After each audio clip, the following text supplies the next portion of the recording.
Сайн байцгаана уу та бүхэнд энэ өдрийн мэнд хүргэе. Learning English with Lemonade англи хичээл эхэлж байна. Өнөөдөр бид хичээлээрээ Lemonade гэсэн сэдвийг унших болно. Бидний хичээл reading болон speaking хоёр хэсгээс тогтох бөгөөд reading хэсэг дээр би та бүхэнд монгол орчуулгыг тайлбарлах болно. Гэхдээ намайг орчуулга тайлбарлаж явах явцад монгол үг хэсэг тэмдэглэх гэж яаралгүйгээр хичээлийг орчуулгыг шууд ойлгож тогтоохыг эрмэлзээрэй. Үүний дараа би read out loud буюу чангаар уншиж өгнө. Үүнийг ашиглаад та нар repeat after me гэдэг дасгалыг хийхийг хичээгээрэй. Repeat after me гэдэг нь намайг уншсны дараа бичлэгээ түр зогсоож агаад намайг дуурайгаад дааж хэлэх дасгалыг хэлж байгаа. Lemonade you make yourself is good for you. If you drink it when it's still fresh and smells good. Lemonade лимоны ундаа, лимоны шүүс. You make yourself чи өөрөө хийсэн. Yourself гэвэл чи өөрөө. Make гэвэл хийх. Тэгэхээр чиний өөрийн хийсэн лимоны ундаа is бол good сайн. For you чамд if тэгвэл ингүүл нөхцөл орж ирж байна. You drink it чи үүнийг уувал чамд сайн. Гэтэ уухтаа хизээ уух юм бэ? Араас нь дахиад холбоосоор орж ирж байна. When тэр цагт энэ цагт. It is still fresh in одоо ч шинэхэн. Still гэвэл одоо ч fresh гэвэл шинэхэн. And мөн smells good. Сайхан үнэртэж байгаа. Өөрөөр хэлбэл энэ сайхан үнэртэж байгаа шинээрээ байгаа үед нь уувал чи өөрөө хийсэн lemonade чамд сайн бах болно гэсэн үгэлбэр ахна. Do not drink it if it does not smell good because it will not be good for you. Do not drink it. Үүнийг бити уугаарай. If хэрвээ it does not smell энэ үнэртэхгүй good сайн. Сайн үнэртэхгүй л бити уугаарай. Because учир нь it will not be good. Энэ нь сайн биш байх болно. Will гэвэл ирээдүйд цаг зааж байна. Тийм байх болно, ийм байх болно. Be гэвэл байх, good гэвэл сайн. Энэ сайнгүй байх болно. For you чамд. Өөрөөр хэлбэл хэрвээ гоё үнэртэхгүй байх үед нь уух юм бол чамд сайнгүй байх болно. If you cannot make your own lemonade. If you cannot хэрвээ чи чадахгүй make your own lemonade. Өөрийн лимоны ундаагаа хийж чадахгүй болвол you can чи болно. Also түүнчлэн мөн гэсэн утгатай. Buy худалдаж авч болно. A bottle of lemonade. A bottle лонх of lemonade. Лимоны ундаа. Өөрөөр хэлбэл савтай лимоны ундааг худалдаж авч болно. From a grocery shop. Хүнсний дэлгүүрээс. За тэгэхээр энэ дээр харагдаж байгаа can гэдгийн үүсгэл нь бол cannot байх нь. Тэгэхээр can гэдэг нь чадна болно гэсэн утгатай, салаа утгатай. Cannot гэдэг нь чадахгүй болохгүй гэсэн утгыг мөн илэрхийлдэг байна.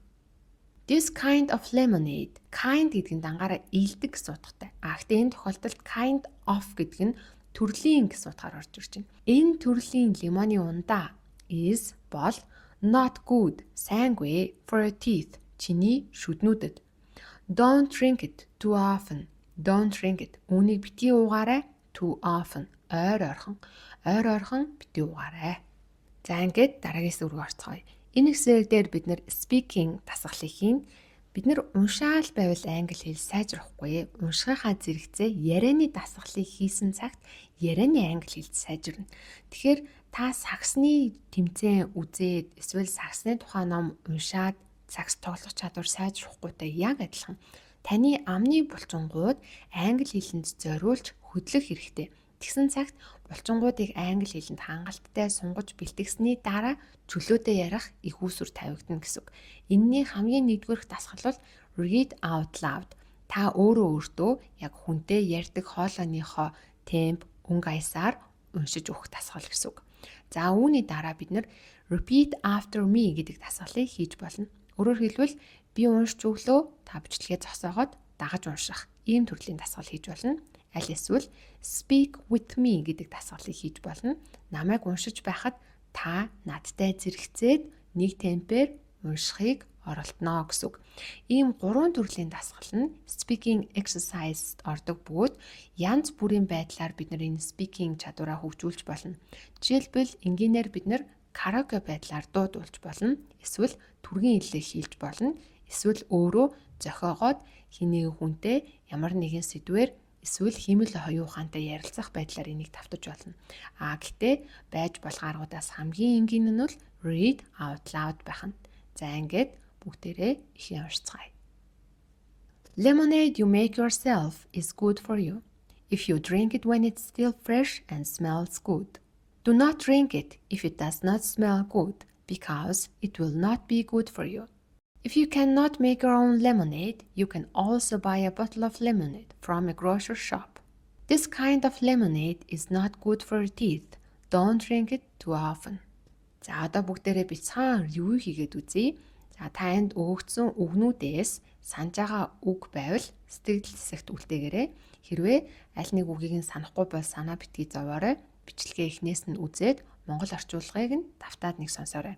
Хэрвээ энэ үгнүүд нь дангаараа санагдахгүй байгаач өгүүлбэр дунд орох үед та орчуулгын санд чаджайвал энэ бол та хүссэн төвшөндөө хүрсэн гэсэн үг.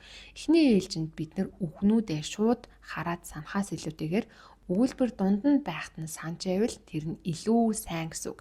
Тэгэхээр yourself гэдэг үгийг дангаар нь санахгүй байгаач өгүүлбэр дунд yourself орсон байгаа үед чи өөрөө гэд санаж байх юм бол та хүссэн төвшөндөө хүрсэн эхний ээлжний үгээ нүдэлцэн байна гэсэн үг. Эний дараагийн шатуудаас та үгнүүдээ дангаар нь энд тэнд нь байхад санах бөгөөд өөрөө зохиож хэлэх түвшинд хүртэл хөгжих боломжтой.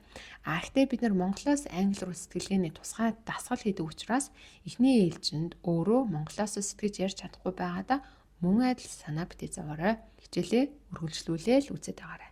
Өнөөдрийн хичээл энэ хүрээд дуусч байна. Цаг зарцуулсан та бүхэндээ баярлалаа. Дараагийн хичээлээр уулзцгаая.